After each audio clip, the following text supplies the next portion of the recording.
Fabiana tomó las llaves de mi casa con una mano, y con la otra empujó mis maletas hacia la calle. No gritó. No lloró. Simplemente dijo, recoge tus cosas antes de que alguien se las lleve, y cerró la puerta. Era el 10 de mayo, un día antes del Día de las Madres, y yo estaba ahí, parada en medio de la acera, viendo cómo mi ropa se desparramaba sobre el pavimento caliente. La blusa que usé en la boda de mi nieta. Los zapatos que compré cuando cumplí 65. El chal que mi difunto esposo me regaló en nuestro último aniversario. Todo tirado como basura, mientras los vecinos cerraban sus cortinas para no tener que mirarme. Sentí que el mundo se detenía. Sentí que ya no existía. Me llamo Dolores Garza, tengo 70 años, y en ese momento entendí que para mi propia hija, yo ya no valía nada. No sé cuánto tiempo pasó. Tal vez 5 minutos, tal vez media hora. El sol me quemaba la cara y yo seguía ahí, inmóvil, tratando de entender cómo había llegado a esto. Como la niña que cargué en mis brazos, que alimenté, que protegí de todo mal, ahora me dejaba en la calle como si fuera un mueble viejo que ya no servía. Entonces escuché una voz a mi lado. Disculpe, señora. ¿Necesita ayuda? Levanté la vista y vi a una chica joven, tal vez de unos 25 años, con una sonrisa amable y un montón de folletos en las manos. Vestía una playera amarilla con un logo que no alcancé a leer bien, y tenía ese tipo de energía que solo tienen las personas que todavía creen que el mundo puede ser un lugar bueno. Estoy bien, mentí, porque eso es lo que una hace cuando lleva 70 años aprendiendo a no molestar a nadie con sus problemas. Ella se agachó a mi altura, recogió una de mis blusas y la dobló con cuidado antes de ponérmela en las manos. No parece que esté bien, dijo con suavidad. Y no es mi intención entrometerme, pero ¿tiene dónde quedarse esta noche? La pregunta me atravesó como un vidrio. No tenía dónde ir. Mi única hija me había echado de mi propia casa. Mis amigas vivían lejos o en departamentos pequeños donde no cabía ni un alfiler. Mi pensión estaba en la cuenta bancaria que Fabiana controlaba desde hacía 3 años, cuando me convenció de que era más seguro si ella manejaba mi dinero. Tengo que llamar a alguien, dije, aunque no sabía a quién. La chica me miró con esos ojos que ven más de lo que uno quisiera mostrar, y entonces hizo algo completamente inesperado. Se sentó a mi lado en la banqueta, dejó sus folletos en el suelo, y me tomó de la mano. Mire, sé que no me conoce y que esto va a sonar muy extraño, pero ¿puede hacerme un favor? Un favor, repetí, confundida. Sí. Necesito que sonría y finja que ya me conoce. Solo por un momento. No entendí nada, pero algo en su voz me hizo confiar. Tal vez fue la desesperación. Tal vez fue que en ese momento cualquier distracción era mejor que seguir ahí, sintiendo como mi vida se desmoronaba. Entonces, sin pensarlo mucho, hice lo que me pidió. Sonreí. Y todo cambió. La chica levantó su teléfono y comenzó a grabar. Aquí estoy con la señora Dolores, una de las primeras personas en conocer nuestra nueva campaña de apoyo comunitario.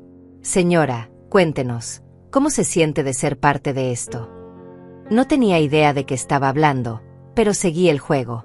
Algo dentro de mí, algo que había estado dormido por años, despertó. Hablé de comunidad, de apoyo, de segundas oportunidades. Hablé como si supiera de qué trataba todo esto, cuando en realidad solo estaba tratando de no llorar frente a una cámara. Cuando terminó de grabar, la chica me explicó.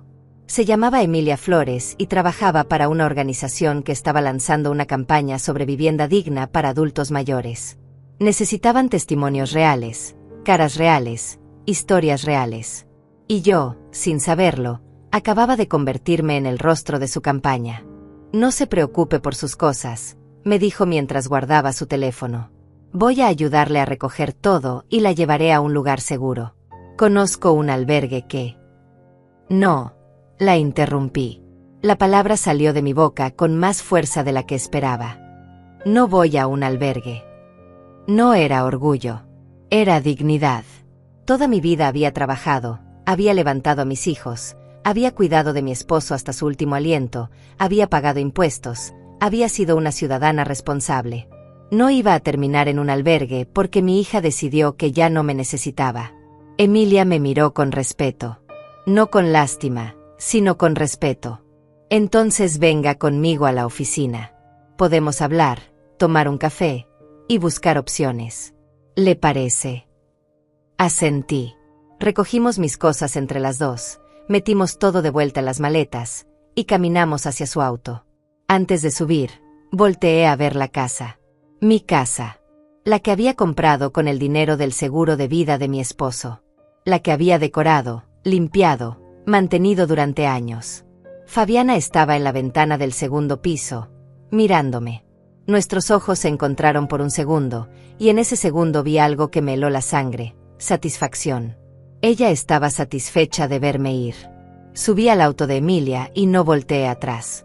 Mientras nos alejábamos, ella comenzó a hablarme de la campaña, de cómo el video que acabábamos de grabar se subiría a redes sociales esa misma noche, de cómo esperaban llegar a miles de personas.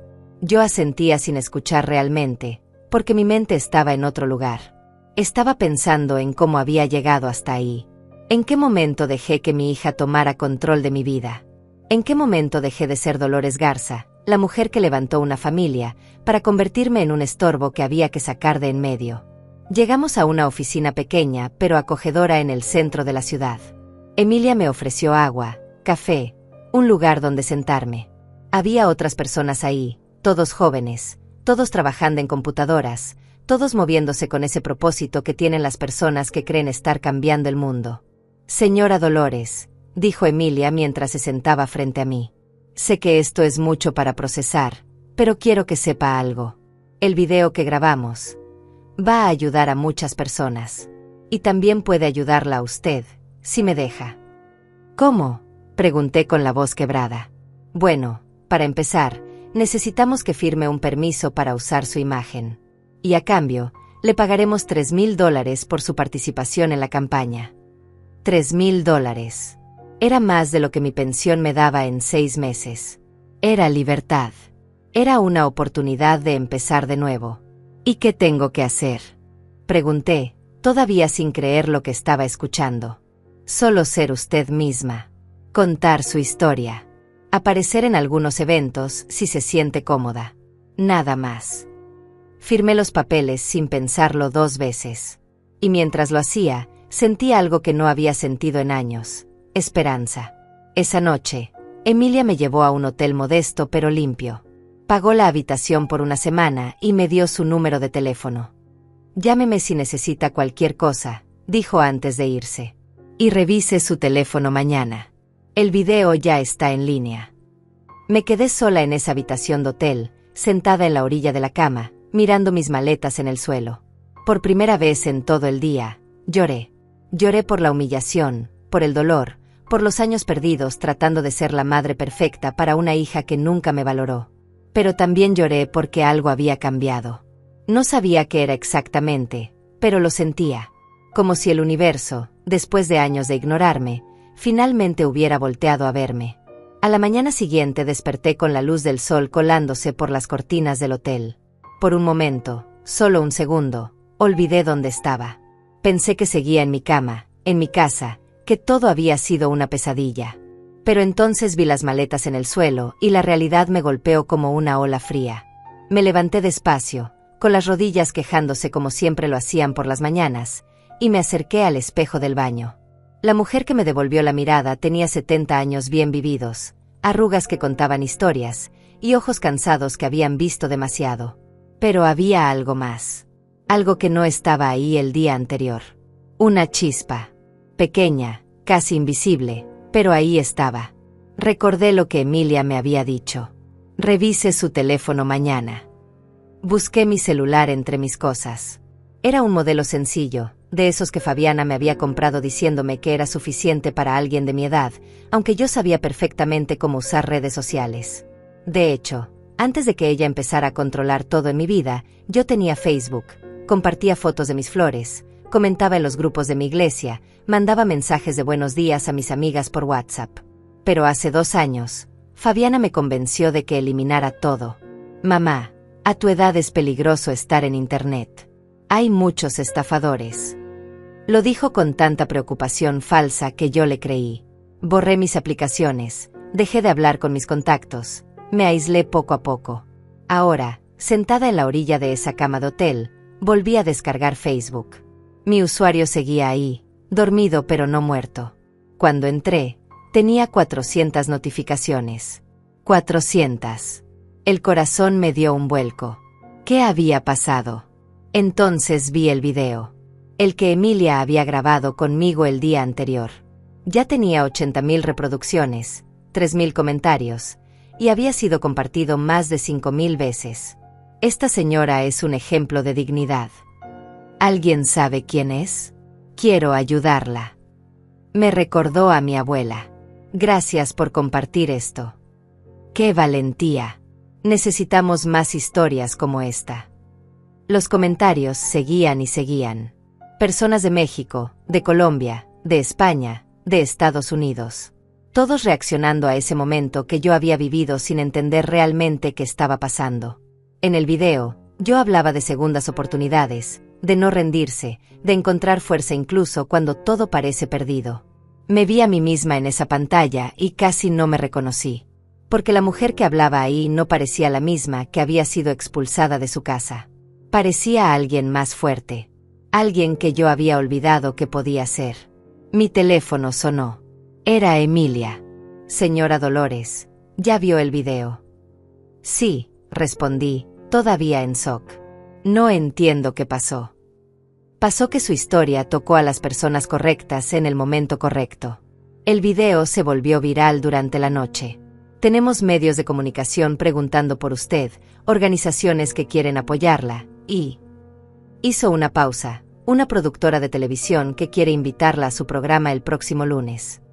Televisión, repetí, sintiendo como el pánico y la emoción luchaban dentro de mí. Sí, es un programa matutino muy visto. Hablan de temas sociales, historias de superación. Les encantó su mensaje y quieren que compartan más sobre su vida, sobre lo que significa ser una mujer mayor en estos tiempos. No supe qué responder. Toda mi vida había sido invisible. La esposa de, la madre de, la abuela de. Nunca simplemente Dolores. Y ahora me estaban pidiendo que hablara en televisión nacional sobre mi vida. No tengo que decidir ahora, ¿verdad? Pregunté con voz temblorosa. No, señora. Piénselo. Pero quiero que sepa que esto puede cambiar muchas cosas para usted. No solo económicamente, sino también legalmente. Si su historia se hace pública, será más difícil para cualquier persona seguir abusando de usted. Esas palabras se quedaron flotando en mi cabeza después de colgar. Abusando de mí. Nunca había usado esa palabra para describir lo que Fabiana me hacía. Siempre lo justifiqué. Está estresada, tiene mucho trabajo, solo quiere lo mejor para mí. Pero abuso. Sí, eso era exactamente lo que era. Recordé cómo había empezado todo. Fue gradual, como el agua que hierve una rana sin que se dé cuenta. Después de que mi esposo murió hace 5 años, me quedé sola en esa casa grande que habíamos comprado juntos. Fabiana venía a visitarme seguido al principio. ¿Cómo estás, mamá? ¿Necesitas algo? No deberías estar sola. Luego vinieron las sugerencias. Mamá, ¿por qué no me das una copia de tus llaves? Por si pasa algo y necesito entrar. Tenía sentido. Era mi hija. Confié en ella. Después fue la cuenta bancaria. Mamá, a tu edad es fácil confundirse con los pagos. Déjame ayudarte a organizarte. Y como yo nunca había sido buena con los números, acepté. Le di acceso a mi cuenta.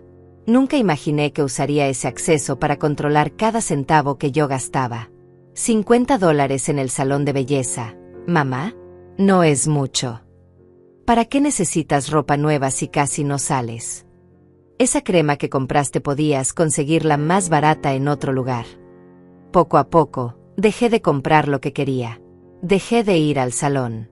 Dejé de salir con mis amigas porque siempre había un comentario, una crítica disfrazada de preocupación. Luego vino la mudanza. Hace 3 años, Fabiana llegó con Gonzalo, su esposo, y me dijeron que habían decidido vender su departamento. Es que con los niños creciendo necesitamos más espacio, mamá. Y tú tienes esta casa enorme solo para ti. ¿Por qué no vivimos juntos? Sería perfecto. Yo te cuido, tú nos ayudas con los niños, todos felices. Sonaba bien. Sonaba como familia. Acepté. Los primeros meses fueron buenos. Yo ayudaba con mis nietos, Cocinaba, limpiaba. Me sentía útil. Pero lentamente, muy lentamente, empezaron a tratarme diferente. Ya no era la dueña de la casa. Era la que estorbaba. Mamá, ¿puedes quedarte en tu cuarto? Tenemos visitas. Mamá, no uses esa sala, es para cuando vienen los clientes de Gonzalo. Mamá, ¿por qué dejaste tus medicinas en el baño? Guarda tus cosas en tu cuarto. Mi casa se volvió su casa, y yo me convertí en la invitada indeseada. Entonces empezaron las peleas. Nunca por cosas grandes. Siempre pequeñeces que se acumulaban como piedras en un zapato. ¿Por qué le diste dulces a los niños? Sabes que no deben comer azúcar antes de dormir. No me gusta cómo doblaste la ropa. Déjame hacerlo a mí. ¿Hablaste con la señora Adriana otra vez? Mamá, esa mujer solo viene a chismear y a perder tu tiempo. Adriana era mi mejor amiga desde hace 30 años. Pero Fabiana logró que dejara de visitarme. No con prohibiciones directas, sino con incomodidades constantes. Cuando Adriana venía, Fabiana ponía música alta, o aspiraba justo donde estábamos platicando, o se quedaba ahí escuchando toda nuestra conversación hasta que mi amiga se sentía tan incómoda que prefería irse. Dejé de invitarla. Dejé de llamarla. Me aislé completamente. Y el control de mi celular fue el último clavo. Hace 6 meses, Fabiana tomó mi teléfono mientras yo dormía y cambió todas mis contraseñas. Es por tu seguridad, mamá. Alguien podría hackear tu cuenta. Desde entonces, ella revisaba mis mensajes, decidía con quién podía hablar, borraba contactos que consideraba innecesarios. Me convertí en una prisionera en mi propia casa. Hasta ayer. Hasta que me puso la calle y me obligó a ver la verdad que había estado negando por años. Mi hija no me amaba. Solo me usaba. El sábado por la mañana, Emilia vino a buscarme al hotel. Traía café y pan dulce, y esa sonrisa que parecía iluminar cualquier lugar donde estuviera. Me dijo que teníamos que hablar de cosas importantes, de decisiones que yo necesitaba tomar antes de que todo se saliera de control. Señora Dolores, el video ya lleva 200.000 reproducciones, dijo mientras nos sentábamos en la pequeña cafetería del hotel. Y con eso viene atención. Buena y mala. Necesitamos prepararnos. ¿Prepararnos para qué?, pregunté, sintiendo como la ansiedad empezaba a trepar por mi espalda. Para que su hija reaccione. Porque lo va a hacer. Y cuando lo haga, usted necesita estar protegida legalmente. Tenía razón. Fabiana todavía tenía acceso a mi cuenta bancaria, a mis documentos, a todo. Si ella se enteraba de lo que estaba pasando, podría hacer mucho daño. O peor, podría tratar de manipularme para que volviera, para que me quedara callada, para que siguiera siendo su títere obediente. Tengo una amiga abogada, continuó Emilia. Se especializa en casos de abuso financiero y maltrato a adultos mayores. Ella puede ayudarla a recuperar el control de sus cuentas, de su casa, de su vida. Pero necesito saber si usted está dispuesta a dar ese paso. Mi primer instinto fue decir que no. Porque Fabiana era mi hija. Porque una no demanda a su propia familia. Porque seguramente todo era un malentendido y las cosas podían arreglarse hablando. Pero entonces recordé su cara en la ventana. Esa satisfacción fría al verme irme. Y supe que hablar no iba a cambiar nada. Sí, dije con voz firme. Quiero recuperar mi vida. Esa misma tarde conocí a la abogada. Se llamaba Brenda Guerrero, tenía unos 40 años, y una mirada que te hacía sentir que nada se le escapaba. Me hizo muchas preguntas. Algunas fáciles, otras que me dolieron responder.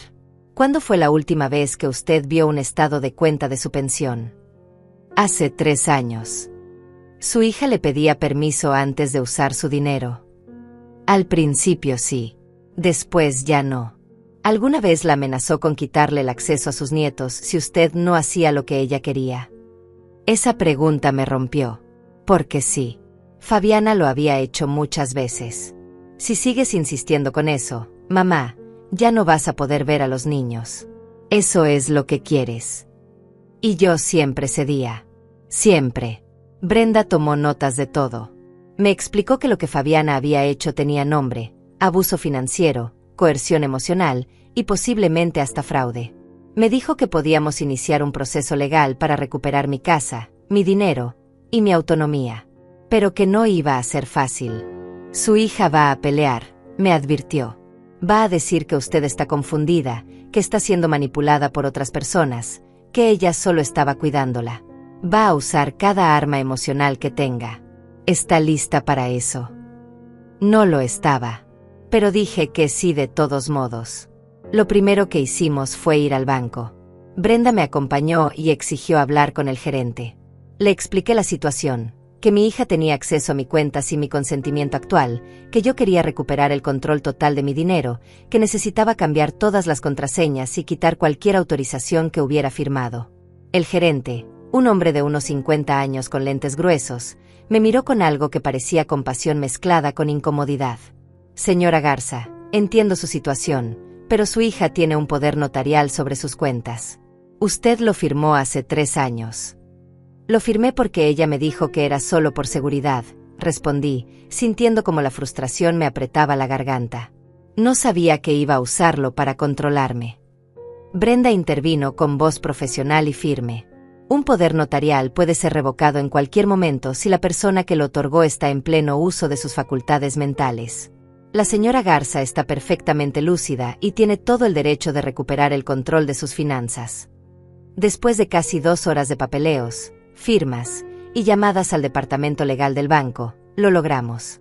Cambiamos todo. Nueva contraseña. Nuevo número de identificación. Fabiana ya no tenía acceso a mi dinero. Cuando salimos del banco, me sentí mareada. No de miedo, sino de libertad. Por primera vez en 3 años, mi dinero era mío otra vez. ¿Cuánto tengo?, le pregunté a Brenda mientras caminábamos hacia su auto. Ella revisó los papeles que nos habían dado. $52,000. Me detuve en seco. $52,000. Sí. Es el acumulado de su pensión de los últimos años, más el dinero del seguro de vida de su esposo que aparentemente nunca se tocó. $52,000. Yo viviendo como si no tuviera nada, pidiéndole permiso a mi hija para comprar un par de zapatos, mientras ella tenía acceso a más de $50,000 míos. ¿Cuánto ha gastado ella?, pregunté con la voz quebrada. Brenda revisó más papeles. En los últimos 3 años, aproximadamente $70,000. Pagos de tarjetas de crédito, compras en línea, un auto nuevo a nombre de ella, vacaciones. $70,000. De mi dinero. Mientras me decía que no había suficiente para mis medicinas, para el salón, para nada que yo necesitara. El enojo que sentí en ese momento no era caliente ni explosivo. Era frío. Era el tipo de enojo que te hace ver todo con claridad, que te hace tomar decisiones sin dudar.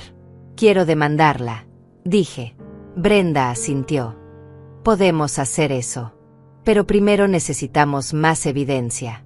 Mensajes, grabaciones, cualquier cosa que demuestre el patrón de abuso. Ahí fue cuando recordé algo. Mi teléfono viejo. El que usaba antes de que Fabiana me diera este nuevo. Lo había guardado en una caja con otras cosas personales, cosas que ella nunca se molestó en revisar porque las consideraba basura. Tengo mensajes, dije de repente. En mi teléfono viejo. Todavía debe estar en mi cuarto, escondido en el closet. Necesitamos ese teléfono, dijo Brenda inmediatamente. ¿Hay alguna forma de recuperarlo sin que su hija lo sepa? Pensé por un momento. Fabiana trabajaba de lunes a viernes en una oficina del centro. Salía a las 8 de la mañana y volvía a las 6 de la tarde. Gonzalo también trabajaba. Los niños estaban en la escuela. La casa quedaba sola durante el día. Yo tengo llaves, dije. Bueno, tenía. Ella me las quitó ayer. ¿Hay alguna copia en algún otro lugar? Entonces lo recordé. Le había dado una copia de llaves a Adriana hace años, antes de que Fabiana se mudara conmigo. Era por emergencias, por si algo me pasaba y alguien necesitaba entrar. Nunca se las pedí de vuelta. Mi amiga Adriana tiene una copia. Brenda sonrió. Entonces mañana por la mañana vamos a recuperar ese teléfono. Esa noche llamé a Adriana. Hacía meses que no hablábamos, desde que Fabiana había logrado alejarla de mí. Cuando escuchó mi voz, se quedó en silencio por un momento. ¿Dolores? Ay, Dios mío, Dolores. ¿Dónde has estado?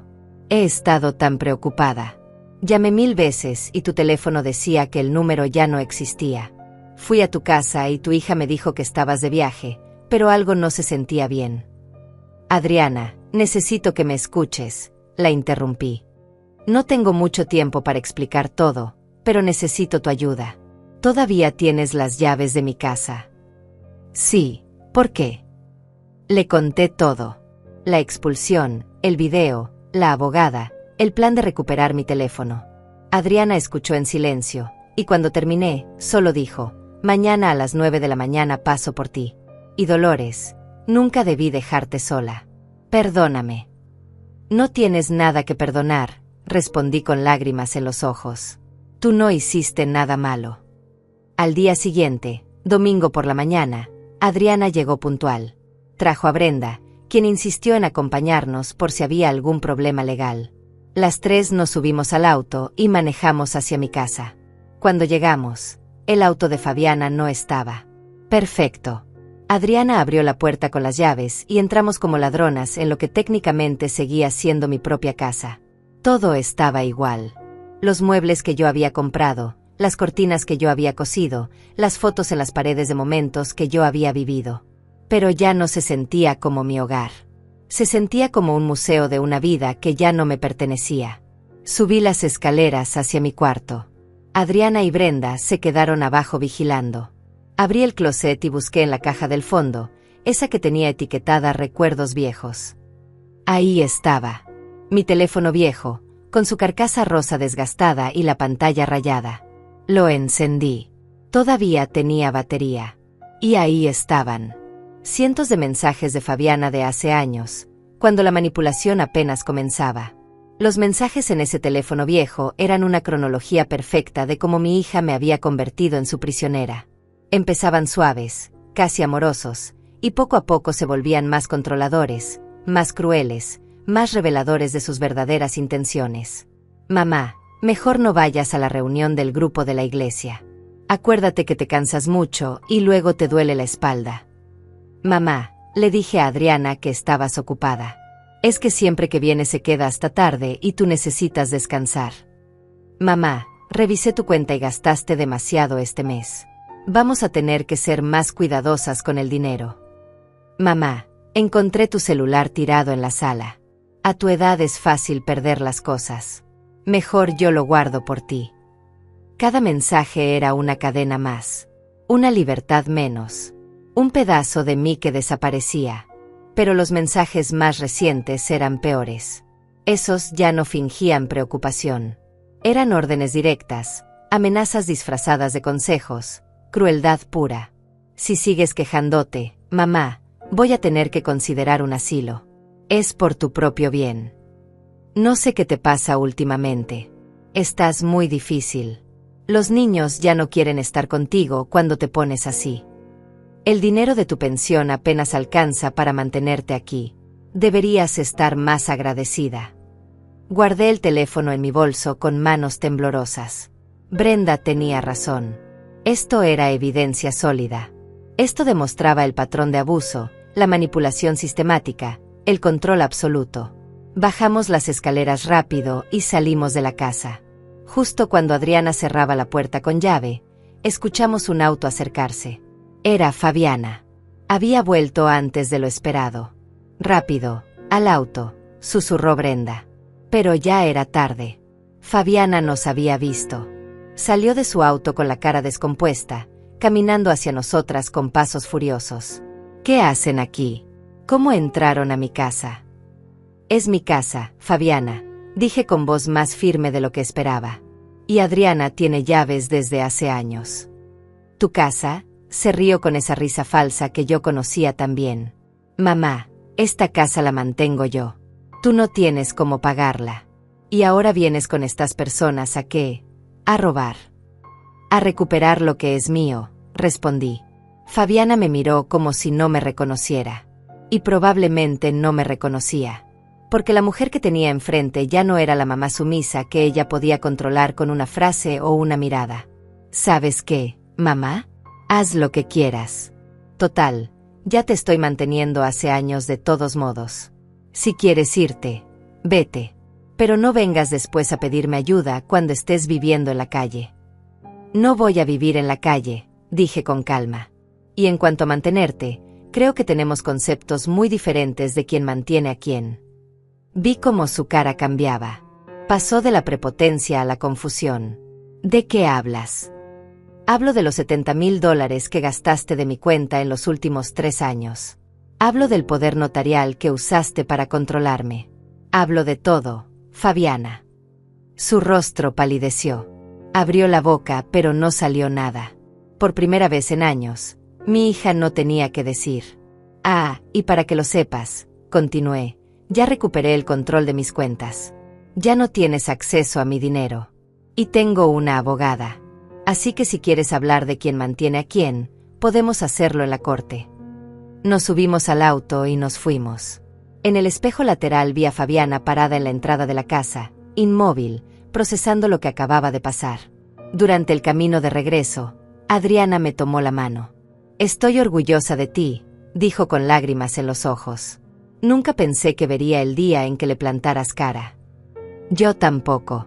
Pero algo había cambiado en mí. Tal vez fue el video viral. Tal vez fue conocer a Emilia. Tal vez fue simplemente que tocar fondo me había dado el empujón que necesitaba para dejar de aceptar migajas de dignidad. Esa tarde, de regreso en el hotel, Brenda revisó todos los mensajes del teléfono viejo. Tomó capturas de pantalla, organizó todo cronológicamente, construyó un caso sólido. Con esto podemos demostrar abuso financiero, coerción emocional y apropiación indebida, dijo mientras tecleaba en su laptop. Pero hay algo más que necesito que considere, señora Dolores. ¿Qué cosa? El video. La atención mediática. Si acepta ir al programa de televisión el lunes, su historia se va a hacer pública. Todo México va a saber lo que su hija le hizo. Eso puede trabajar a su favor legalmente, pero también significa que no hay vuelta atrás. Su relación con Fabiana se va a romper de forma definitiva y pública. Me quedé pensando en eso. ¿Quería yo exponer a mi hija frente a todo el país? ¿Quería que todos supieran que ella me había tratado como basura? Parte de mí todavía tenía ese instinto maternal de protegerla, de guardar las apariencias, de fingir que éramos una familia feliz. Pero entonces recordé el viernes. Recordé mis maletas en la calle. Recordé su cara de satisfacción en la ventana. Recordé los años de control, de humillación, de sentirme invisible en mi propia vida. Quiero ir al programa, dije finalmente. Quiero que la gente sepa. No solo por mí, sino por todas las mujeres que están viviendo lo mismo y creen que no tienen salida. Brenda sonrió. Entonces vamos a prepararnos bien. Porque después de mañana, todo va a cambiar. El lunes por la mañana llegó demasiado rápido. Emilia me recogió temprano y me llevó a los estudios de televisión. Era un edificio enorme con luces brillantes y personas corriendo de un lado a otro con auriculares y portapapeles. Me llevaron a maquillaje. Una chica joven me peinó, me puso base, me pintó los labios. Cuando me vi en el espejo, casi no me reconocí. Me veía bien. Me veía como alguien que importaba. ¿Nerviosa?, me preguntó Emilia mientras esperábamos en el camerino. Aterrada, admití. Es normal. Pero recuerde, usted no está aquí para pedir permiso ni para justificarse. Está aquí para decir su verdad. Y su verdad tiene poder. Me llamaron al set. El conductor del programa era un hombre de unos 50 años, con sonrisa profesional y mirada amable. Se llamaba Francisco Esquivel y llevaba 15 años haciendo ese programa matutino que todo México veía mientras tomaba café. Señora Dolores, gracias por estar aquí, me dijo cuando me senté en el sofá frente a las cámaras. Sé que esta no es una historia fácil de contar. No lo es, respondí, sintiendo como la voz me temblaba. Pero necesito contarla. Y entonces, frente a millones de personas, conté todo. Conté cómo mi hija me había ido quitando mi libertad poco a poco. Cómo controló mi dinero, mis amistades, mi vida. Cómo me expulsó de mi propia casa el día anterior al Día de las Madres. Cómo me encontré sentada en la calle sin saber qué hacer. No lloré. No grité. Solo hablé con la verdad simple y devastadora de lo que me había pasado. Francisco me escuchó con atención y luego preguntó, ¿qué quiere decirle a otras mujeres que están viviendo situaciones similares? Que no están solas, respondí, mirando directamente a la cámara. Que tener 70 años no significa que dejamos de importar. Que nuestros hijos no tienen derecho a controlarnos solo porque somos mayores. Y que nunca es tarde para recuperar nuestra dignidad. Cuando terminó la entrevista, Francisco me agradeció y me dijo algo que se me quedó grabado: su historia va a ayudar a muchas personas. Gracias por su valentía. Salí del estudio sintiéndome extraña. Vacía pero también ligera. Como si hubiera dejado un peso que cargaba hace años en ese sofá de televisión. Emilia me abrazó. Lo hizo increíble. De verdad. Pero entonces su teléfono empezó a sonar. Y el mío. Y el de Brenda, que había venido a apoyarme. Todos al mismo tiempo. El programa se había transmitido en vivo. Y en menos de una hora, el hashtag #Justicia para Dolores era tendencia nacional. En cuestión de horas, mi vida se convirtió en algo completamente diferente. El teléfono no paraba de sonar. Los mensajes llegaban por docenas. Personas que yo no conocía me escribían para darme ánimo, para compartir sus propias historias, para decirme que yo había puesto palabras a un dolor que ellas también sentían pero no sabían cómo expresar. Mi madre está pasando por lo mismo con mi hermano. Gracias por hablar. Tengo 65 años y mi hija me trata igual. Pensé que era normal. Usted me inspiró a pedir ayuda. Hoy hablé con un abogado. Cada mensaje era un recordatorio de que esto era más grande que yo. Que mi historia no era única. Que había miles, tal vez millones de mujeres mayores siendo abusadas por sus propias familias en silencio, creyendo que no tenían derecho a quejarse, que así debían ser las cosas. Pero también llegaron los otros mensajes. Los que me llamaban mentirosa, los que decían que seguramente yo había hecho algo para merecer el trato de mi hija, los que aseguraban que estaba exagerando por atención. Las viejas siempre son dramáticas. Seguro usted fue mala madre y ahora se hace la víctima. Qué conveniente que salga a llorar en televisión justo cuando necesita dinero. Esos mensajes dolían. Pero Brenda me había preparado para esto. Siempre habrá gente que no quiera creer, me dijo. Especialmente cuando la verdad es incómoda. No les haga caso. Usted sabe lo que vivió. Lo que no esperábamos era la respuesta de Fabiana. Esa misma tarde, ella subió un video a sus redes sociales. En el video, estaba sentada en la sala de mi casa, con lágrimas en los ojos, hablando directamente a la cámara con voz quebrada. No saben el dolor que siento en este momento, decía mientras se limpiaba las lágrimas que yo sabía eran falsas. Mi madre, la mujer que yo amé y cuidé durante años, acaba de destruir a nuestra familia en televisión nacional. Dice que la abandoné, que abusé de ella, que la robé. Nada de eso es verdad. Se detuvo para llorar un poco más, con ese dramatismo calculado que siempre usaba cuando quería manipular a alguien. La verdad es que mi mamá ha estado muy confundida últimamente. Olvida cosas, se enoja por nada, acusa a las personas de cosas que no hicieron. Le he rogado que vaya al doctor, que se haga estudios, pero ella se niega. Y ahora esta gente la está usando para su campaña, la está manipulando, y yo no sé cómo ayudarla. El video terminaba con ella cubriéndose la cara con las manos, sollozando. Era una actuación perfecta, convincente, diseñada para hacer que la gente dudara de mí, para pintarme como una anciana senil que no sabía lo que decía. Y funcionó, al menos con algunos. Los comentarios en su video se dividieron. Algunos la apoyaban, diciendo que era obvio que yo estaba siendo manipulada por personas inescrupulosas. Otros la criticaban, diciendo que su reacción solo confirmaba mi historia. Si realmente te preocupara tu madre, no estarías haciendo un show en redes sociales. Las lágrimas de cocodrilo no te van a salvar. Ya la regaste. Pobre señora Dolores. Incluso ahora su hija la sigue atacando. Emilia me mostró el video en su teléfono. Estábamos en la oficina de su organización, rodeadas de su equipo que trabajaba en responder a todos los medios que querían entrevistarme. ¿Cómo se siente viendo esto?, me preguntó con cuidado. Esperaba que lo hiciera, respondí con una calma que me sorprendió a mí misma. Es lo que siempre hace cuando las cosas no salen como ella quiere. Llora, se hace la víctima, hace que todos sientan lástima por ella. ¿Y qué quiere que hagamos? Nada, dije firmemente. No vamos a entrar en su juego. Yo ya dije mi verdad. Tenemos evidencia. Tenemos los mensajes, los registros bancarios, todo. Ella puede llorar todo lo que quiera, pero los hechos hablan por sí solos. Brenda, quien también estaba ahí, asintió con aprobación. Es la decisión correcta. En estos casos, quien más pelea, más culpable se ve. Nosotros vamos a dejar que la justicia haga su trabajo. Y la justicia empezó a moverse más rápido de lo que esperábamos. 2 días después del programa, la Comisión de Derechos Humanos se puso en contacto con nosotros. Querían investigar mi caso. Querían saber si había más personas en situaciones similares. Querían usar mi historia para impulsar cambios en las leyes de protección a adultos mayores. También llegaron ofertas de trabajo.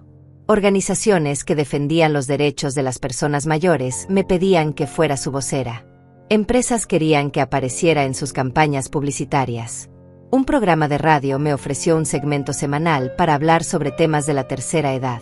De estar invisible, pasé a ser demasiado visible. Era abrumador y emocionante al mismo tiempo. Pero lo que realmente cambió todo fue la llamada que recibí el jueves por la tarde. Era de una productora de cine. Señora Garza, me llamo Elisa Herrera. Soy productora de documentales. Vi su historia y me gustaría proponerle algo. Queremos hacer un documental sobre su vida, sobre el abuso a personas mayores en México, usando su experiencia como hilo conductor. Por supuesto, le pagaríamos por su participación. Estamos hablando de $50,000. $50,000 por contar mi historia en un documental. Era más dinero del que había visto en mi vida junto. No sé si... Empecé a decir. No tiene que decidir ahora, me interrumpió Elisa. Piénselo. Hable con su abogada. Pero quiero que sepa que esto no es solo por el morbo o el escándalo. Es porque su historia importa. Y puede cambiar cosas reales para muchas personas.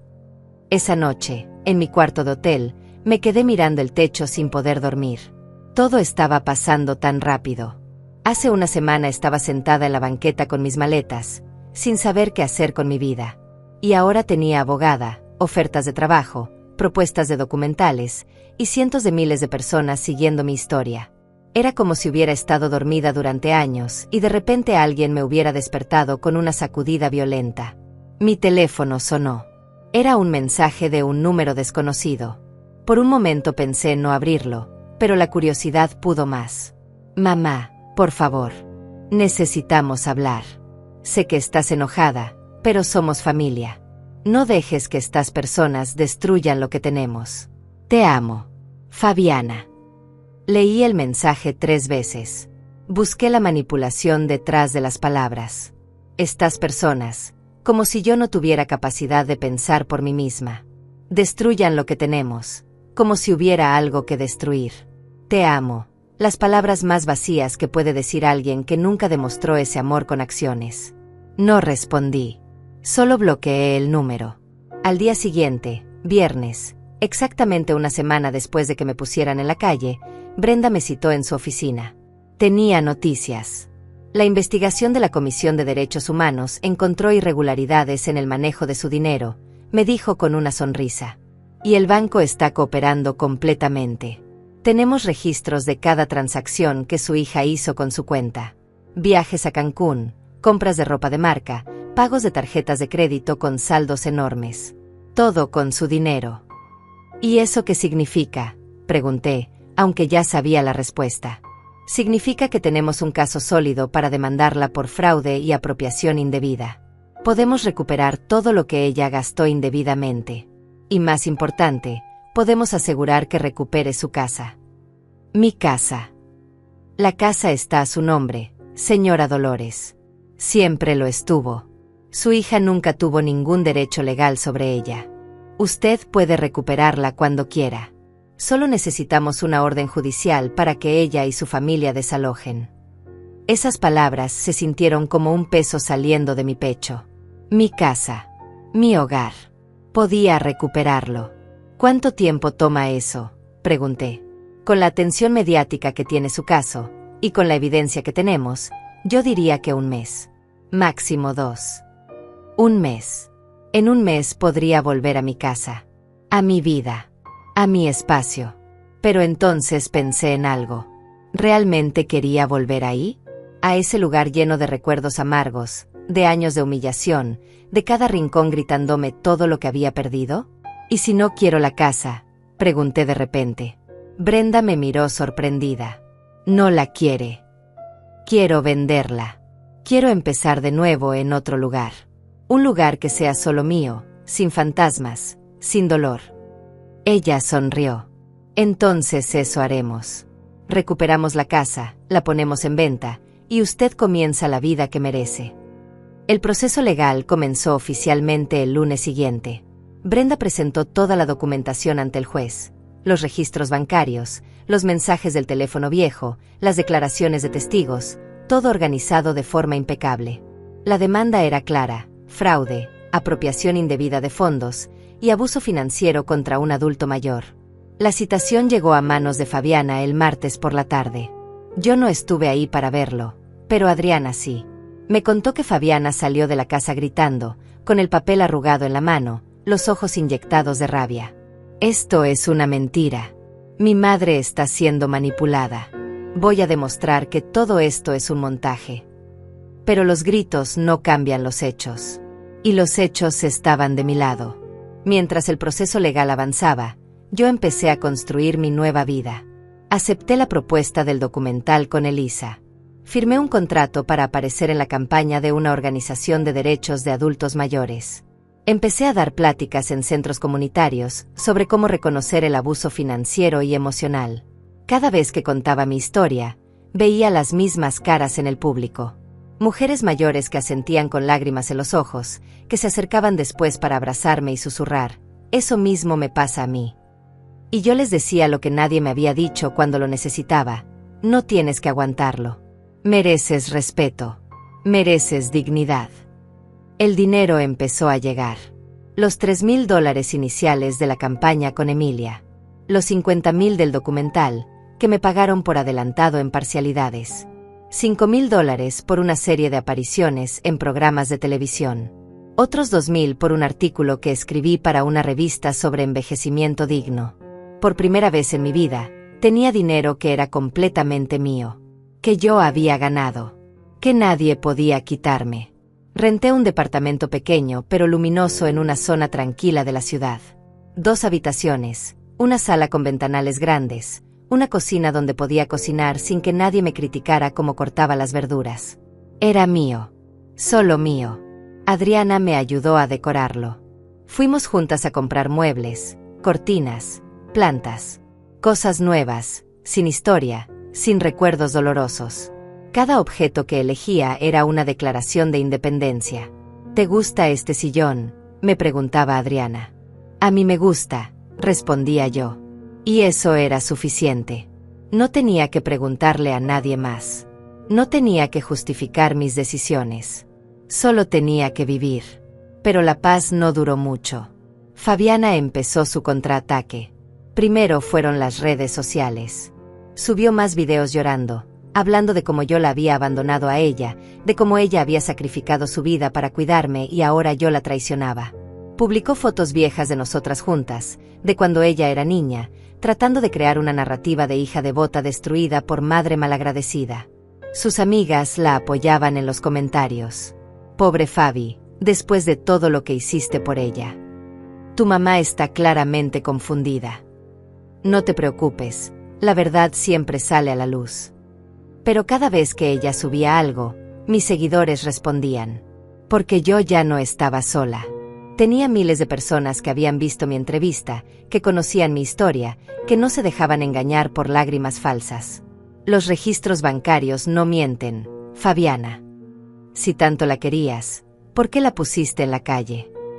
El cinismo de hacerte la víctima cuando fuiste tú quien abusó de ella. Luego vinieron las llamadas. Fabiana conseguía mi nuevo número de formas que yo no entendía y me llamaba a todas horas.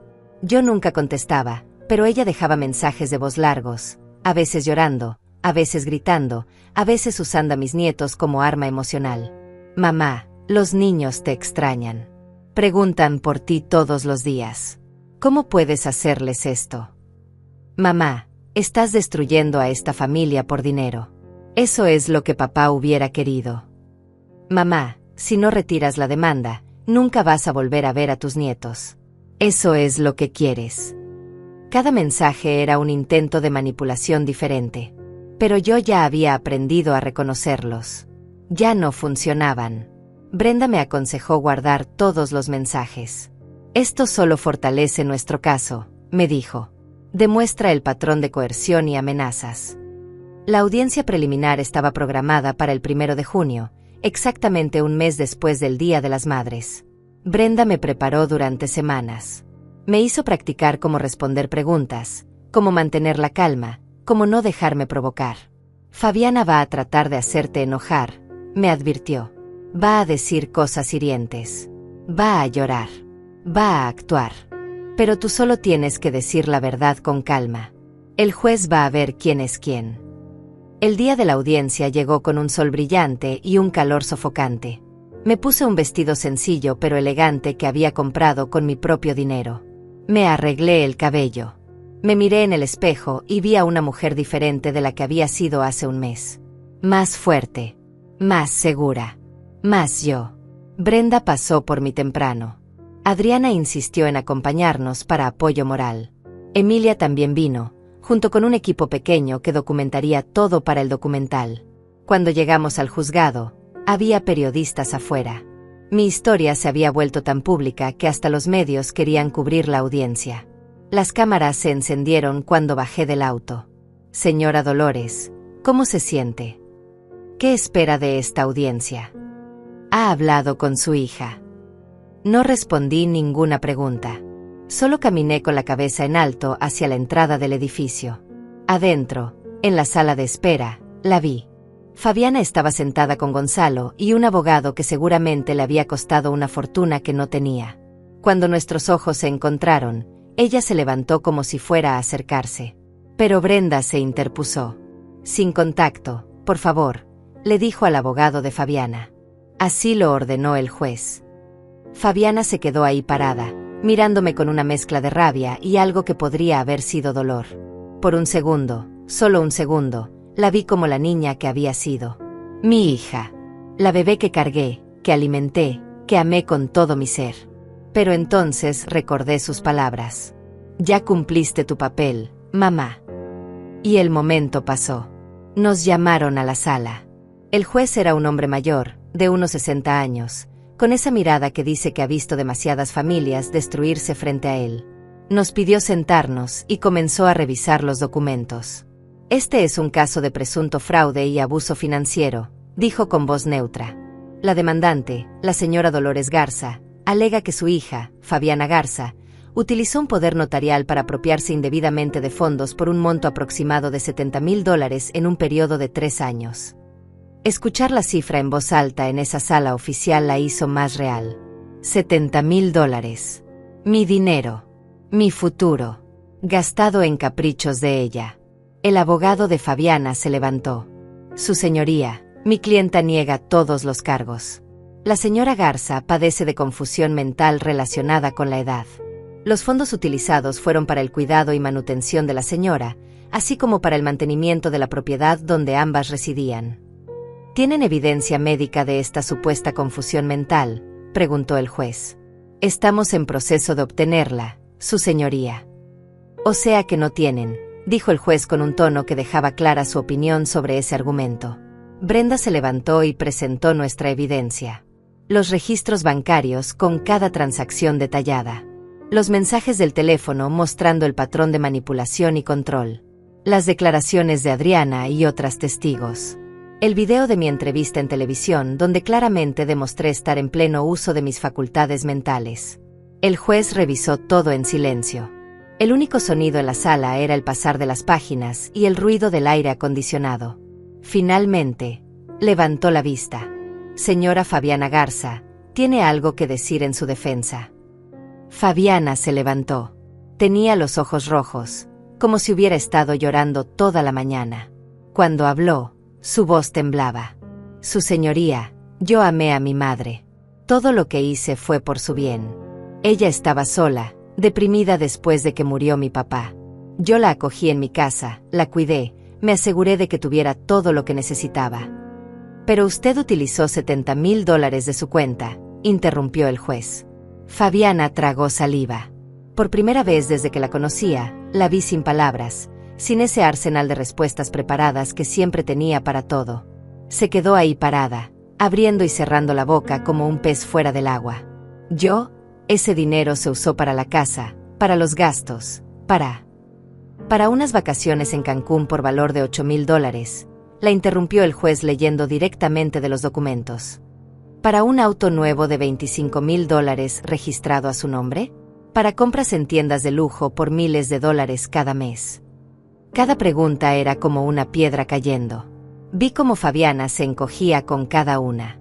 Su abogado trató de intervenir, pero el juez levantó la mano para silenciarlo. Señora Garza, dijo el juez mirando a Fabiana con severidad, tener un poder notarial no le da derecho a usar el dinero de otra persona como si fuera suyo. Eso tiene un nombre, fraude. Y el hecho de que la víctima sea su propia madre, una mujer de 70 años que confió en usted, hace esto especialmente grave. Fabiana empezó a llorar. Lloró de verdad esta vez, no la actuación que usaba para manipular. Lloró porque sabía que había perdido. El juez continuó. He revisado toda la evidencia presentada. Los registros bancarios son claros. Los mensajes demuestran un patrón de control y manipulación. Y la señora Dolores Garza ha demostrado estar en perfecto uso de sus facultades mentales, contrario a lo que la defensa sugiere sin ninguna prueba. Se detuvo y nos miró a ambas. A mí y a mi hija. A la familia rota que estábamos presentando ante él. Mi decisión es la siguiente. La señora Fabiana Garza deberá reembolsar la cantidad completa de $70,000 a la señora Dolores Garza en un plazo no mayor a 6 meses. Además, deberá desalojar la propiedad ubicada en la dirección registrada, que legalmente pertenece a la señora Dolores, en un plazo de 30 días. 30 días. En un mes, mi casa volvería a ser mía. Adicionalmente, continuó el juez, se emite una orden de restricción temporal. La señora Fabiana Garza no podrá acercarse a la señora Dolores Garza, contactarla por ningún medio, ni directa ni indirectamente, por un periodo de 1 año. Escuché un sollozo ahogado del lado de Fabiana. Gonzalo le puso una mano en el hombro, pero ella se la quitó bruscamente. ¿Algo más que deseen agregar?, preguntó el juez. Brenda negó con la cabeza. El abogado de Fabiana murmuró algo sobre apelar, pero el juez ya estaba cerrando la carpeta. Se levanta la sesión. Salimos de esa sala en silencio. Afuera, los periodistas nos esperaban con sus cámaras y micrófonos. Esta vez sí hablé. Hoy se hizo justicia, dije con voz clara. No solo para mí, sino para todas las mujeres mayores que sufren abuso de sus propias familias. Nadie merece ser tratado como yo fui tratada. Y nadie tiene que aguantarlo en silencio. Las preguntas llovieron, pero Brenda me guió hacia el auto. Adriana lloraba de alegría a mi lado. Emilia grababa todo para el documental con una sonrisa enorme en la cara. Lo lograste, me dijo Adriana una y otra vez. Lo lograste. Pero yo no sentía victoria. Sentía alivio. Sentía que finalmente podía respirar después de años conteniendo el aliento. Esa noche, en mi departamento, me senté en mi sillón nuevo con una taza de té y miré por la ventana. La ciudad brillaba con miles de luces. En algún lugar ahí afuera, Fabiana estaría procesando que había perdido. Que su madre, a quien creyó poder controlar para siempre, se había revelado. Que las lágrimas y la manipulación ya no funcionaban. Me pregunté si alguna vez entendería lo que me había hecho. Si alguna vez sentiría remordimiento real. Pero esas preguntas ya no me quitaban el sueño como antes. Los días siguientes fueron extraños. La sentencia del juez se filtró a los medios y el escándalo creció aún más. Programas de televisión debatían sobre el abuso a adultos mayores. Políticos prometían nuevas leyes. Mi cara estaba en todos lados. Pero lo más impactante fueron las llamadas que empezaron a llegar. Cientos de mujeres contactando a Brenda, a Emilia, a las organizaciones que me apoyaban. Todas con historias similares. todas preguntando cómo habían hecho para ayudarme, porque ellas también necesitaban ayuda. Mi hijo vende mi casa sin que yo sepa. Mi nuera me tiene encerrada en un cuarto. Mi hija usa mi pensión y yo no tengo ni para comer. Cada historia era un golpe al corazón, porque yo había tenido suerte. Encontré a Emilia en el momento justo. Tuve acceso a una abogada. Mi historia se viralizó y eso me dio protección. Pero ¿cuántas mujeres no tenían esa suerte? ¿Cuántas seguían sufriendo en silencio? Entonces tomé una decisión. Llamé a Elisa, la productora del documental. Quiero hacer algo más que contar mi historia, le dije. Quiero crear algo que ayude a otras mujeres. ¿Qué tienes en mente? Un centro de ayuda. Un lugar donde mujeres mayores puedan ir cuando sufren abuso. Con abogados, psicólogos, trabajadores sociales. Un lugar seguro. Hubo silencio del otro lado. Luego, eso es ambicioso. ¿Sabes cuánto costaría? No, pero sé que es necesario. Y sé que si yo pongo mi nombre y mi historia, habrá gente que querrá ayudar. Y tenía razón. Cuando hicimos el anuncio 2 semanas después, las donaciones empezaron a llegar. Personas comunes mandando 20, 50, $100. Empresas ofreciendo patrocinios.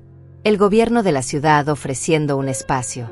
En 3 meses, teníamos suficiente para abrir el Centro Dolores, un espacio dedicado a proteger y empoderar a adultos mayores víctimas de abuso familiar. Mientras todo esto pasaba, Fabiana cumplió con el desalojo.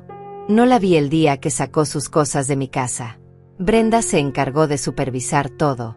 Cuando finalmente pude entrar, la casa estaba vacía. Se habían llevado todo, incluso cosas que eran mías. Pero ya no me importaba. Ya no quería nada que me recordara esos años. Contraté a una empresa para que limpiara todo a profundidad. Luego contraté a un agente de bienes raíces para vender la propiedad. La casa se vendió en 2 semanas por $200,000. Dinero limpio. Dinero que nadie podía arrebatarme. Con ese dinero y el resto de mis ahorros recuperados, invertí en el centro, me compré un departamento más grande y guardé el resto para mi futuro. Por primera vez en mi vida, tenía seguridad financiera real. Pero Fabiana no se rindió tan fácil. Aunque no podía contactarme directamente por la orden de restricción, encontraba formas de llegar a mí. Empezó a mandar a mis nietos. Santiago, el mayor, de 16 años, apareció un día en el Centro Dolores. Me lo encontré en la recepción, nervioso, mirando a todos lados. «Abuela», dijo cuando me vio. Tenía los ojos rojos. «Necesito hablar contigo». Mi corazón se rompió. Había extrañado tanto a mis nietos. Pero sabía que no estaba ahí por iniciativa propia. «Tu mamá te mandó», dije suavemente. Él bajó la mirada. «Dice que estás enferma. Que esas personas te lavaron el cerebro. Que te convencieron de destruir a la familia». «¿Y tú qué crees, Santiago?» Levantó la vista. Tenía lágrimas en los ojos. «No sé qué creer, abuela. Solo sé que extraño cuando venías a casa. Cuando hacías tus enchiladas. Cuando me ayudabas con la tarea». Me acerqué y le tomé las manos. Habían crecido tanto. Ya no era el niño que yo cargaba. «Yo también te extraño, mi amor. Todos los días. Pero lo que pasó entre tu mamá y yo no es algo que tú tengas que arreglar. Y no es tu culpa». «Ella llora todo el tiempo», susurró. «Dice que la arruinaste. Que perdimos todo por tu culpa». «¿Te contó por qué el juez falló a mi favor?», pregunté con cuidado. Negó con la cabeza. Le expliqué todo. Con palabras simples pero honestas. Los $70,000. El control. La manipulación. No hablé mal de su madre directamente, solo presenté los hechos. Cuando terminé, Santiago lloraba en silencio. «Lo siento, abuela», dijo con voz quebrada. «No sabía. Ella nos decía que tú estabas loca, que inventabas cosas». «No tienes que disculparte por nada», le dije mientras lo abrazaba. «Tú eres víctima de esto también». Después de que Santiago se fue, me quedé sentada en mi oficina del centro por horas, mirando la pared sin ver realmente nada. Sabía que Fabiana no pararía. Usar a los nietos era su última carta, su último intento desesperado de llegar a mí, de quebrarme, de hacerme sentir culpable. Y casi funcionó. Casi. Esa noche recibí un mensaje de un número desconocido. Era una foto. Mis 3 nietos sosteniendo un cartel que decía: «Abuela, te extrañamos. Por favor, vuelve a casa». Era cruel. Era calculado. Era exactamente el tipo de manipulación que Fabiana siempre había usado. Tomar lo que más me dolía y convertirlo en un arma. Llamé a Brenda inmediatamente. «Esto viola la orden de restricción», dijo con voz firme. «Está usando a los niños para contactarte indirectamente. Podemos reportarlo». «No», respondí después de pensarlo. «No quiero que esto afecte a los niños más de lo que ya los afecta. Ellos no tienen la culpa de tener una madre así. Dolores, si no estableces límites firmes, ella va a seguir intentando. Una y otra vez. Lo sé. Pero los límites los voy a establecer yo, a mi manera». Al día siguiente escribí una carta. No para Fabiana, sino para mis nietos. Les expliqué todo con palabras que pudieran entender según sus edades. Les dije que los amaba, que siempre los amaría, pero que a veces el amor también significa establecer límites con personas que te hacen daño, incluso si esas personas son familia. «No estoy enojada con ustedes», escribí. «Estoy protegiéndome a mí misma de alguien que me lastimó mucho. Cuando sean mayores, espero que entiendan. Y cuando quieran verme, sin que su mamá los mande, sin mensajes ni condiciones, yo estaré aquí. Siempre». Mandé la carta por correo certificado a la casa donde ahora vivían Fabiana y Gonzalo. Un departamento pequeño que habían tenido que rentar después de desalojar mi casa. Supe por Adriana, quien tenía contactos en el vecindario, que estaban pasando apuros económicos.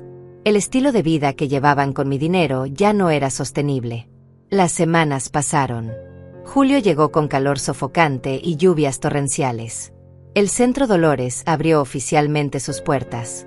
El día de la inauguración vinieron autoridades, medios de comunicación y docenas de mujeres que necesitaban ayuda. Vi sus caras. Mujeres de 60, 70, 80 años. Algunas con moretones. Otras con miradas vacías. Todas con historias que partían el alma. Me abrazaban y me decían: «Gracias por dar voz a lo que nosotras no podíamos decir». El centro creció rápido.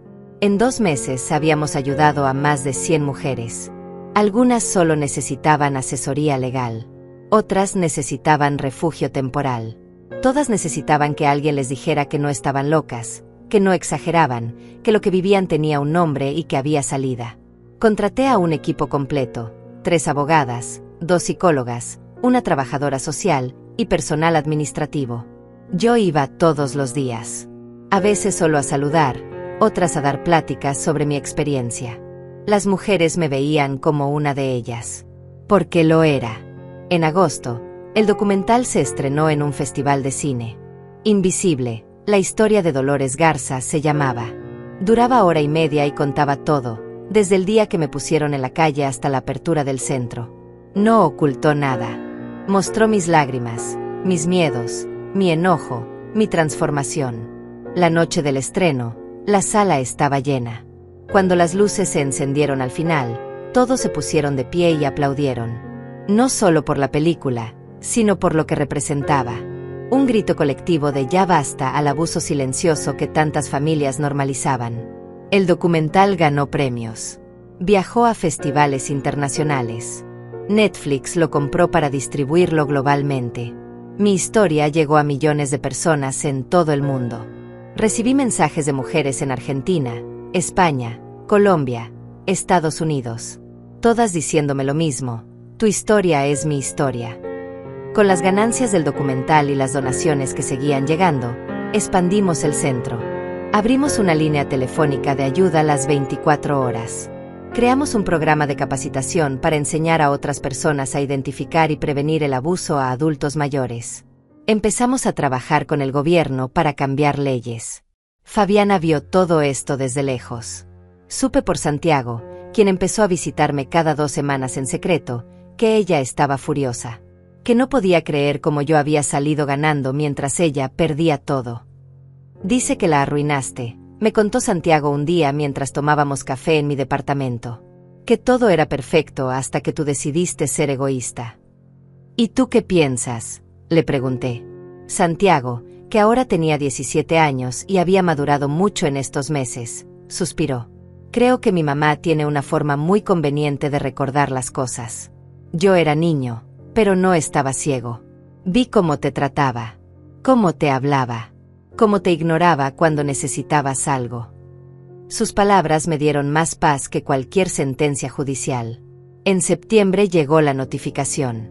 Fabiana había conseguido juntar solo $30,000 de los $70,000 que debía pagarme. Vendió el auto que había comprado con mi dinero. Empeñó joyas. Pidió prestado a familiares. Pero no era suficiente.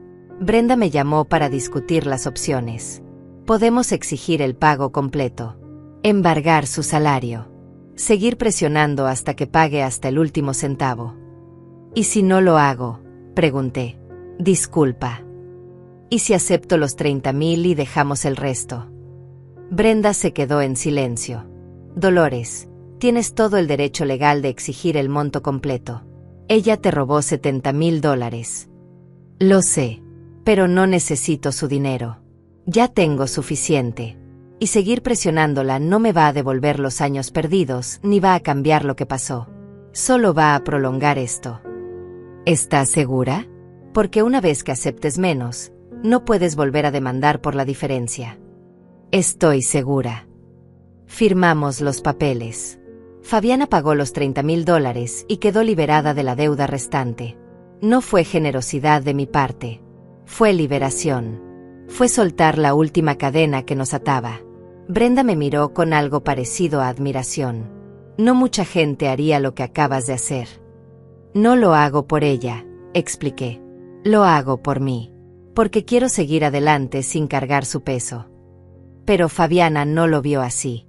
2 días después de recibir la notificación de que la deuda había sido reducida, apareció en el centro Dolores. La recepcionista me llamó nerviosa. Señora Dolores, hay una mujer aquí que dice ser su hija. Sé que tiene orden de restricción, pero ella insiste en que necesita verla solo un momento. Mi primer instinto fue llamar a la policía, pero algo me detuvo. Tal vez curiosidad. Tal vez la necesidad de cerrar este capítulo cara a cara. Tal vez simple cansancio de huir. Déjala pasar a mi oficina, dije finalmente. Fabiana entró con pasos inseguros. Se veía diferente. Más delgada. Más cansada. El maquillaje no ocultaba las ojeras. La ropa cara que siempre usaba había sido reemplazada por algo más sencillo. Nos quedamos mirándonos por un momento largo, incómodo. 2 extrañas que alguna vez fueron madre e hija. Gracias por aceptar verme, dijo finalmente con voz pequeña. No era la Fabiana manipuladora que yo conocía. O tal vez sí lo era, solo que con una máscara diferente. Tienes 5 minutos, respondí sin invitarla a sentarse. Yo vine a decirte que... Se detuvo, como si las palabras le costaran trabajo. Que aceptaste menos dinero. Que me perdonaste $40,000. No te perdoné nada, Fabiana. Solté lo que me ataba a ti. Es diferente. ¿Por qué lo hiciste? Porque seguir peleando contigo por dinero no me devuelve mi dignidad. Ya la recuperé por mi cuenta. Y ese fue siempre el punto. No el dinero. La dignidad. Ella bajó la mirada. Por un momento pensé que iba a llorar, pero se contuvo. Los niños te extrañan, dijo cambiando de tema. Y yo a ellos. Pero no voy a regresar a tu vida solo porque me extrañen. Si ellos quieren verme, pueden hacerlo. Sin ti de intermediaria. Sin condiciones. Fabiana levantó la vista con algo parecido a la desesperación en los ojos. ¿Y nosotras? Nunca vamos a poder arreglar esto. La pregunta flotó en el aire entre nosotras. Hace meses, tal vez semanas, esa pregunta me hubiera roto. Me hubiera hecho dudar. Me hubiera hecho considerar ceder, perdonar sin que hubiera verdadero arrepentimiento, volver a esa dinámica tóxica disfrazada de amor familiar. Pero ya no era esa mujer. Fabiana, para arreglar algo primero tienes que reconocer que está roto. Y tú nunca has admitido realmente lo que me hiciste. Viniste aquí a agradecerme por aceptar menos dinero, no a disculparte por haberlo robado en primer lugar. Yo no lo robé, mamá. Era para mantener la casa, para... No, la interrumpí con firmeza. No vamos a hacer esto otra vez. No voy a escuchar más justificaciones. Gastaste $70,000 míos en vacaciones, autos, lujos. Mientras tanto me decías que no había dinero para mis medicinas. Me controlabas, me aislabas, me trataste como si fuera un objeto que podías usar y desechar cuando ya no te servía. Sus ojos se llenaron de lágrimas, pero yo continué. Me pusiste en la calle el día anterior al Día de las Madres. ¿Tienes idea de lo que se siente? Estar ahí sentada en la banqueta, con 70 años, sin saber a dónde ir, mientras los vecinos me miraban con lástima. Ese fue el peor momento de mi vida. Y lo causaste tú. Yo estaba enojada ese día, mamá. Había tenido una pelea con Gonzalo y... Siempre hay una excusa, dije con cansancio. Siempre hay algo que justifica tu comportamiento. Pero nunca hay una disculpa real. Nunca hay un reconocimiento genuino del daño que causaste. Fabiana se quedó callada. Las lágrimas corrían por sus mejillas, pero yo ya no sentía el impulso de consolarla. Había pasado demasiado tiempo siendo su paño de lágrimas, su apoyo incondicional, su salvavidas emocional. Ya no más. Tus 5 minutos terminaron, dije señalando la puerta. Ella no se movió. Entonces ya no soy tu hija. Siempre serás mi hija biológicamente. Nada cambia eso. Pero ser madre no significa dejarme maltratar. No significa sacrificar mi dignidad en el altar del amor familiar. Aprendí algo estos meses, Fabiana. El amor real no duele de esta forma. El amor real no controla, no manipula, no destruye. ¿Y qué se supone que haga ahora?, preguntó con voz quebrada. Lo que yo hice. Trabajar en ti misma. Ir a terapia. Reconocer tus errores. Aprender a ser una mejor persona. No por mí. Por ti. Por tus hijos. Por tu propia alma. Fabiana salió de mi oficina sin decir nada más. La vi alejarse por el pasillo y algo dentro de mí se sintió ligero. No era felicidad. Era paz. La paz de haber dicho mi verdad sin gritar, sin odio, solo con la claridad que da el tiempo y la distancia. No volví a saber de ella directamente. Pero los niños seguían viniendo. Santiago cada semana. Su hermana Camila, de 14 años, empezó a visitarme también. Me contaban de su vida, de la escuela, de sus sueños. Nunca les pregunté por Fabiana y ellos tampoco hablaban mucho de ella. Era como si hubieran creado un espacio separado donde podían tener una relación conmigo sin la toxicidad de su madre. Los meses siguientes fueron los más plenos de mi vida. El Centro Dolores se convirtió en referencia nacional en protección de adultos mayores. Dábamos asesoría legal a más de 300 personas al mes. Habíamos ayudado a docenas de mujeres a recuperar su independencia, su dinero, su vida. Yo daba conferencias en universidades, en congresos, en eventos internacionales. Mi historia aparecía en libros de texto sobre derechos humanos. Me habían entrevistado en los programas más importantes del país. Hasta había recibido un reconocimiento del gobierno por mi trabajo en defensa de adultos mayores. Pero lo que más valoraba eran los pequeños momentos. Las mañanas tomando café en la terraza de mi departamento. Las tardes con Adriana viendo películas y comiendo palomitas como adolescentes. Las videollamadas con mujeres que había ayudado meses atrás, contándome cómo habían reconstruido sus vidas. En diciembre, casi 8 meses después de aquel viernes terrible en que todo comenzó, organicé una cena en mi departamento. Invité a Emilia, a Brenda, a Adriana, a las psicólogas del centro, a algunas de las mujeres que habíamos ayudado. Éramos 15 en total, apretadas en mi sala, riendo, compartiendo comida, contando historias. Hagamos un brindis, dijo Emilia levantando su copa. Por Dolores, que nos enseñó que nunca es tarde para recuperar tu vida. Todas levantaron sus copas, pero yo negué con la cabeza. No. El brindis es por todas nosotras. Por cada mujer que decidió que ya no más. Por cada una que eligió su dignidad sobre la comodidad de quedarse callada. por las que vienen detrás y van a encontrar el camino un poco más fácil porque nosotras lo abrimos. ¡Salud!, gritamos todas al mismo tiempo. Esa noche, después de que todas se fueron, me quedé en mi balcón mirando las luces de la ciudad. Pensé en el camino recorrido, en la mujer que fui y la mujer que era ahora, en todo lo que perdí y todo lo que gané. Perdí a mi hija, al menos la versión de ella que yo quería que existiera. Perdí la fantasía de la familia perfecta. Perdí años de mi vida viviendo bajo el control de alguien más. Pero gané mi libertad. Gané mi voz. Gané el respeto de miles de personas. Gané la certeza de que podía cuidarme a mí misma. Gané amistades verdaderas.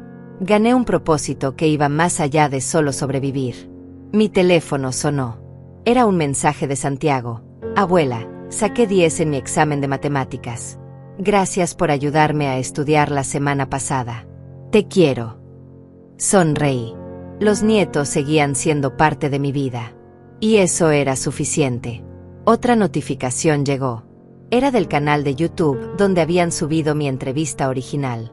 El video acababa de llegar a 10 millones de reproducciones. Los comentarios más recientes decían cosas como: vine aquí después de ver el documental. Esta mujer es un ejemplo. Mi abuela está viviendo algo similar. Le voy a mostrar este video. 70 años y más valiente que muchos jóvenes. Admirable. Cerré el teléfono y simplemente respiré. El aire frío de diciembre me llenó los pulmones. Estaba viva. Estaba libre. Estaba yo. Al día siguiente desperté temprano, como siempre. Me preparé un café, me senté en mi terraza y abrí mi laptop. Tenía correos de 3 organizaciones internacionales invitándome a dar conferencias. Una editorial quería que escribiera un libro sobre mi experiencia. Una universidad me ofrecía un doctorado honoris causa. Hace un año, yo era una mujer invisible en su propia casa. Ahora el mundo me veía. Me escuchaba. Me valoraba. Pero más importante que todo eso, yo me veía a mí misma. Me escuchaba. Me valoraba. Respondí los correos con calma. Acepté la propuesta del libro. Rechacé algunas conferencias porque quería más tiempo para mí. Rechacé otras porque simplemente no me apetecían. Y estaba bien. Podía decir no. Podía elegir. En la tarde fui al salón de belleza. Me corté el cabello más corto de lo que lo había usado en años. Me pinté las uñas de rojo brillante. Me compré un vestido nuevo solo porque me gustó, sin preguntarle a nadie si era apropiado para mi edad. Cuando salí del salón, me tomé una selfie y la subí a mi Instagram, que ahora tenía casi 500.000 de seguidores. Nueva temporada, nueva yo. Escribí. Los comentarios empezaron a llegar inmediatamente. Miles de corazones. Cientos de mensajes de apoyo. Mujeres de todas las edades diciéndome que las inspiraba. Caminé por el parque cerca de mi casa. Era un día hermoso. El sol brillaba, los árboles estaban llenos de pájaros, los niños jugaban en los columpios. Me senté en una banca y simplemente observé la vida pasar. Una señora mayor, tal vez de mi edad, se sentó a mi lado. Me sonrió tímidamente. «Usted es Dolores Garza, ¿verdad?», preguntó con voz suave. «Sí, soy yo». «Vi su documental», dijo con los ojos brillantes. «Y gracias a usted, tuve el valor de hablar con mi hijo sobre cómo me trataba su esposa. No fue fácil, pero lo hice. Y las cosas están mejorando». Le tomé la mano. «Me alegra tanto escuchar eso. Usted también es valiente». «No», negó con la cabeza. «Usted es la valiente. Yo solo seguí su ejemplo». Nos quedamos sentadas juntas por un rato, 2 mujeres mayores que se entendían sin necesidad de muchas palabras. Luego ella se fue y yo me quedé ahí un poco más. Pensé en Fabiana. Me pregunté si algún día entendería. Si algún día vendría a mí con una disculpa real, con verdadero arrepentimiento. No lo sabía. Tal vez nunca pasara. Y estaba aprendiendo a estar en paz con eso. El perdón no significaba olvidar. No significaba volver atrás. Significaba soltar el enojo que me envenenaba por dentro. Y eso ya lo había hecho. No por ella, sino por mí. Cuando llegué a casa esa noche, me preparé la cena. pasta con verduras, algo sencillo pero que me gustaba. Puse música. Bailé sola en mi cocina. Me reí de mí misma cuando casi tropecé. Antes de dormir, escribí en mi diario, algo que había empezado a hacer en terapia. Hoy fue un buen día, escribí. No porque pasó algo extraordinario, sino porque fue mío. Cada decisión, cada momento, cada respiración. Todo mío. Cerré el diario y apagué la luz. En la oscuridad de mi cuarto, sonreí. Había pasado 70 años aprendiendo a cuidar a otros. A ser la buena esposa, la buena madre, la buena abuela. A poner las necesidades de todos antes que las mías. A ser útil, necesaria, sacrificada. Pero ahora, por fin, después de tantos años de dar y dar hasta quedarme vacía, había aprendido la lección más importante de todas. Por fin, después de muchos años, era yo la que decidía a quién cuidar. Y elegí cuidarme a mí.